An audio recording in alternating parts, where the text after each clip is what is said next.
Hola a todos y bienvenidos una vez más a Estudio con Podcast. A ver, hoy nos metemos de lleno en un tema que es, fundamental para entender cómo funciona España en el escenario mundial. Vamos a hablar de la Constitución, sí, pero de una parte muy concreta. Los artículos del 93 al 96. Son los que marcan las reglas del juego para los tratados internacionales. Y esto, creedme, es la clave para entender ese tira y afloja constante entre ser un país soberano y a la vez colaborar con el resto del mundo. Venga, pues vamos al lío. Esta va a ser nuestra hoja de ruta. Primero, una intro rápida sobre los tratados. Luego nos metemos de cabeza con el artículo 93, que es el de la cesión de soberanía, casi nada. Seguiremos con el 94, que es el pan de cada día, la aprobación en el Parlamento. Después, el 95, el freno de emergencia constitucional. Y acabaremos con el 96, que nos cuenta cuándo un tratado se convierte en ley aquí en casa. Y para rematar, una reflexión sobre el equilibrio de poderes. ¿Listos? ¡Vamos allá! Vale, empezamos por el principio. Tratados, las reglas del juego. Y uno podría preguntarse, ¿por qué narices una constitución tiene que meterse en temas de derecho internacional? Bueno, pues porque es absolutamente esencial. Pensemos en estos artículos como un puente. Un puente que conecta nuestro propio sistema de leyes, el español, con todo el tinglado de acuerdos internacionales. Se trata de encontrar ese punto justo, ese equilibrio súper delicado entre decir, que aquí mandamos nosotros, y al mismo tiempo ser capaces de colaborar y jugar en equipo en un mundo que, nos guste o no, está totalmente conectado. Y ahora sí, entramos en materia de la buena. La cesión de soberanía. Artículo 93. Ojo con este porque es el paso más profundo, el más heavy, por así decirlo. Estamos hablando de ceder competencias que en principio son del Estado español y dárselas a una organización internacional. Es, sin ninguna duda, la herramienta de integración más potente que tiene nuestra Constitución. Vamos a leerlo textualmente, que es importante no perderse ni una coma. El artículo 93 dice así: mediante ley orgánica se podrá autorizar la celebración de tratados por los que se atribuya a una organización o institución internacional el ejercicio de competencias derivadas de la Constitución. Corresponde a las Cortes Generales o al Gobierno, según los casos, la garantía del cumplimiento de estos tratados y de las resoluciones emanadas de los organismos internacionales o supranacionales titulares de la cesión. Vale, leído queda, pero esto en cristiano, ¿qué significa? Pues vamos a desgranarlo. Lo primero y más importante, para hacer esto se necesita una ley orgánica. Y esto no es cualquier cosa, ¿eh? Una ley orgánica necesita mayoría absoluta en el Congreso. Es un listón muy alto precisamente porque la decisión es súper importante. La acción, como decíamos, es transferir poderes nuestros a un organismo de fuera. El ejemplo del libro, el más claro que tenemos en mente, es nuestra entrada en la Unión Europea. Este artículo fue la llave. Y por último, la supervisión. El artículo no se olvida de esto. Dice que las Cortes o el Gobierno son los responsables de garantizar que todo se cumpla. No es un cheque en blanco. Dejamos atrás el supertratado del artículo 93 y pasamos al día a día, al procedimiento estándar. Vamos con la aprobación parlamentaria del artículo 94. Porque claro, no todos los tratados implican ceder soberanía. Este artículo nos explica cuáles necesitan pasar sí o sí por el Parlamento para que les den luz verde. Es básicamente el control democrático por excelencia sobre lo que hace el Gobierno ahí fuera. Y de nuevo, vamos al texto. El punto 1 del artículo 94 arranca de una forma muy clara. Dice: la prestación del consentimiento del Estado para obligarse por medio de tratados o convenios requerirá la previa autorización de las Cortes Generales, en los siguientes casos. Y esos dos puntos son la clave, porque ahora viene la lista de la compra de los temas importantes que necesitan el ok del Parlamento. Y aquí lo vemos súper claro. El artículo 94 en realidad crea como dos carriles en una autopista. Por un lado, el del artículo 94.1, que es para los tratados VIP, los que tienen un impacto gordo en el país. Estos necesitan que el Parlamento vote y dé su permiso antes de que España se comprometa a nada. Es un control previo. Y luego está el otro carril, el del 94.2, para el resto de tratados. Aquí el Gobierno tiene más libertad, puede firmar, pero ojo, tiene que ir corriendo a informar al Congreso y al Senado justo después. No es un control previo, sino una información a posteriori. Entonces, ¿cuáles son esos tratados VIP que necesitan pasar por el Parlamento? Pues aquí está la lista, vamos a leerla tal cual la escribe la Constitución en el artículo 94.1. Necesitan autorización previa. A. Tratados de carácter político. B. Tratados o convenios de carácter militar. C. Tratados o convenios que afecten a la integridad territorial del Estado o a los derechos y deberes fundamentales establecidos en el título I. D. Tratados o convenios que impliquen obligaciones financieras para la hacienda pública. Y E. Tratados o convenios que supongan modificación o derogación de alguna ley o exijan medidas legislativas para su ejecución. Como se ve, es todo lo gordo. ¿Y qué pasa con el resto? Pues eso nos lo dice el punto 2. El Congreso y el Senado serán inmediatamente informados de la conclusión de los restantes tratados o convenios. Muy bien, ya sabemos cómo se aprueban los tratados. Pero, ¿y si hay un problema? ¿Qué pasa si un tratado que queremos firmar dice algo que choca de frente con nuestra Constitución? Para eso está el artículo 95. Es el control de los controles, el mecanismo de seguridad definitivo. Y de nuevo, vamos al texto, que es muy corto pero potentísimo. El 95.1 dice: la celebración de un tratado internacional que contenga estipulaciones contrarias a la Constitución exigirá la previa revisión constitucional. Ahí es nada. La traducción es sencilla. La Constitución es la jefa. Si un tratado no le cuadra, hay dos opciones. O no se firma el tratado o se cambia la Constitución. Pero lo que no se puede hacer es firmar algo que vaya en contra de ella. Esto funciona como un cortafuegos, una barrera de seguridad. ¿Cómo? Pues siguiendo estos pasos. Primero, alguien se da cuenta y dice, ostras, aquí puede haber un choque. Segundo, se activa el mecanismo oficial. Y aquí, de nuevo, cito textualmente el artículo 95.2. El Gobierno o cualquiera de las cámaras puede requerir al Tribunal Constitucional para que declare si existe o no esa contradicción. Se le pasa la pelota al árbitro supremo. Tercer paso, el tribunal estudia el caso y emite su veredicto. Y cuarto, si la respuesta es que sí hay un choque, pues ya sabemos lo que toca. O se reforma la Constitución antes de firmar, o el tratado se queda en un cajón. Perfecto. Ya hemos visto cómo se cede soberanía, cómo se autorizan, cómo se controlan. Nos falta la última pieza del puzzle. El momento en que un papel firmado en Bruselas o en Nueva York se convierte en una ley que nos afecta a todos aquí, en España. Vamos con el artículo 96. La clave de todo está en la primera frase del artículo 96.1. Leámosla. Los tratados internacionales válidamente celebrados, una vez publicados oficialmente en España, formarán parte del ordenamiento interno. Ya está, así de simple y así de potente. El momento mágico, el interruptor que lo cambia todo, es su publicación en el Boletín Oficial del Estado, en el BOE. Antes de eso, es un acuerdo. Después de eso, es ley.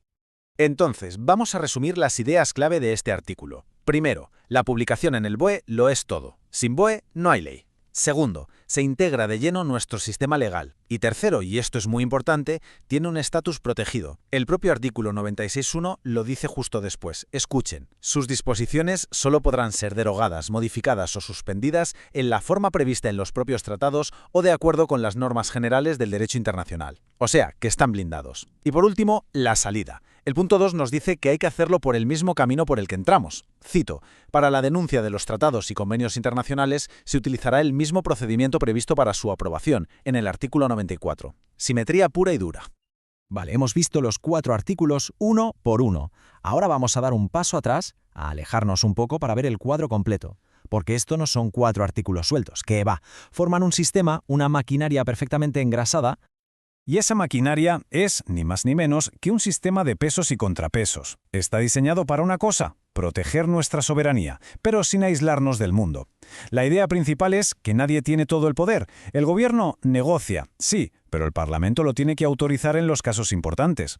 Y por encima de todos, el Tribunal Constitucional vigila que nadie se pase de la raya y toque la Constitución. Es un equilibrio de poderes de manual. Y lo más increíble de todo es esto. Solo 4. 4 simples artículos, y con ellos la Constitución española dibuja un mapa clarísimo, un manual de instrucciones completo sobre cómo España debe comportarse en el mundo, cómo debe relacionarse jurídicamente con otros países y organizaciones. Es alucinante la cantidad de reglas que caben en tan poco espacio. Y todo esto nos lleva a la pregunta del millón, la que está siempre sobre la mesa. ¿Dónde termina exactamente la soberanía de un país y dónde empieza la cooperación internacional? La Constitución, con estos 4 artículos, da la respuesta de España a esta pregunta. Pero es una pregunta que no tiene una respuesta fija, que está viva y que sigue siendo un debate constante para todos los países. Más adelante estudiaremos más en profundidad cada artículo. Suscríbete a Estudio con Podcast para no perderlo.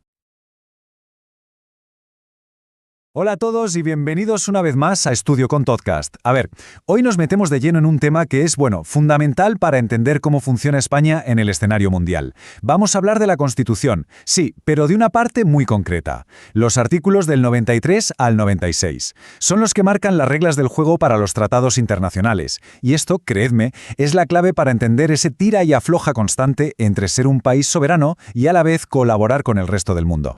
Venga, pues vamos al lío. Esta va a ser nuestra hoja de ruta. Primero, una intro rápida sobre los tratados. Luego nos metemos de cabeza con el artículo 93, que es el de la cesión de soberanía, casi nada. Seguiremos con el 94, que es el pan de cada día, la aprobación en el Parlamento. Después, el 95, el freno de emergencia constitucional. Y acabaremos con el 96, que nos cuenta cuándo un tratado se convierte en ley aquí en casa.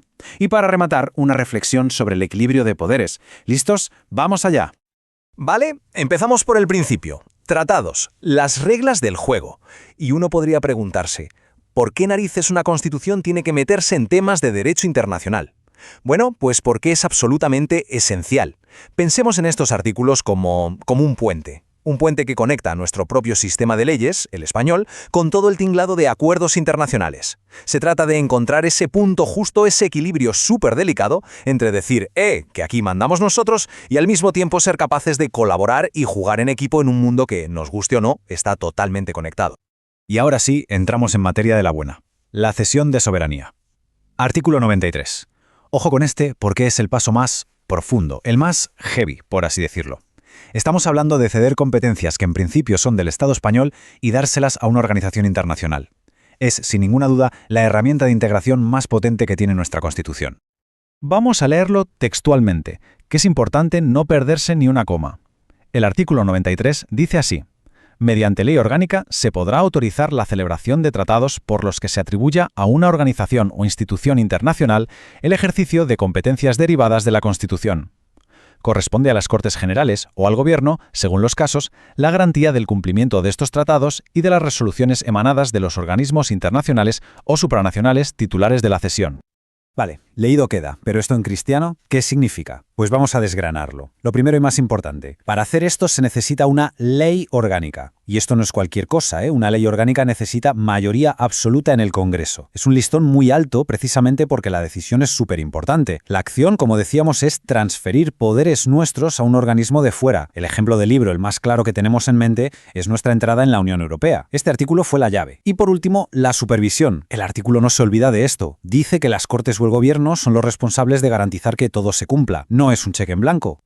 Dejamos atrás el supertratado del artículo 93 y pasamos al día a día, al procedimiento estándar. Vamos con la aprobación parlamentaria del artículo 94. Porque claro, no todos los tratados implican ceder soberanía. Este artículo nos explica cuáles necesitan pasar sí o sí por el Parlamento para que les den luz verde. Es básicamente el control democrático por excelencia sobre lo que hace el gobierno ahí fuera. Y de nuevo, vamos al texto. El punto 1 del artículo 94 arranca de una forma muy clara. Dice: la prestación del consentimiento del Estado para obligarse por medio de tratados o convenios requerirá la previa autorización de las Cortes Generales, en los siguientes casos. Y esos dos puntos son la clave, porque ahora viene la lista de la compra de los temas importantes que necesitan el ok del Parlamento. Y aquí lo vemos súper claro. El artículo 94 en realidad crea como dos carriles en una autopista. Por un lado, el del artículo 94.1, que es para los tratados VIP, los que tienen un impacto gordo en el país. Estos necesitan que el Parlamento vote y dé su permiso antes de que España se comprometa a nada. Es un control previo. Y luego está el otro carril, el del 94.2, para el resto de tratados. Aquí el gobierno tiene más libertad, puede firmar, pero ojo, tiene que ir corriendo a informar al Congreso y al Senado justo después. No es un control previo, sino una información a posteriori. Entonces, ¿cuáles son esos tratados VIP que necesitan pasar por el Parlamento? Pues aquí está la lista, vamos a leerla tal cual la escribe la Constitución en el artículo 94.1. Necesitan autorización previa. A. Tratados de carácter político. B. Tratados o convenios de carácter militar. C. Tratados o convenios que afecten a la integridad territorial del Estado o a los derechos y deberes fundamentales establecidos en el título I. D. Tratados o convenios que impliquen obligaciones financieras para la hacienda pública. Y E. Tratados o convenios que supongan modificación o derogación de alguna ley o exijan medidas legislativas para su ejecución. Como se ve, es todo lo gordo. ¿Y qué pasa con el resto? Pues eso nos lo dice el punto 2. El Congreso y el Senado serán inmediatamente informados de la conclusión de los restantes tratados o convenios. Muy bien, ya sabemos cómo se aprueban los tratados. Pero, ¿y si hay un problema? ¿Qué pasa si un tratado que queremos firmar dice algo que choca de frente con nuestra Constitución? Para eso está el artículo 95. Es el control de los controles, el mecanismo de seguridad definitivo. Y de nuevo, vamos al texto, que es muy corto pero potentísimo. El 95.1 dice: la celebración de un tratado internacional que contenga estipulaciones contrarias a la Constitución exigirá la previa revisión constitucional. Ahí es nada. La traducción es sencilla. La Constitución es la jefa. Si un tratado no le cuadra, hay dos opciones. O no se firma el tratado o se cambia la Constitución. Pero lo que no se puede hacer es firmar algo que vaya en contra de ella.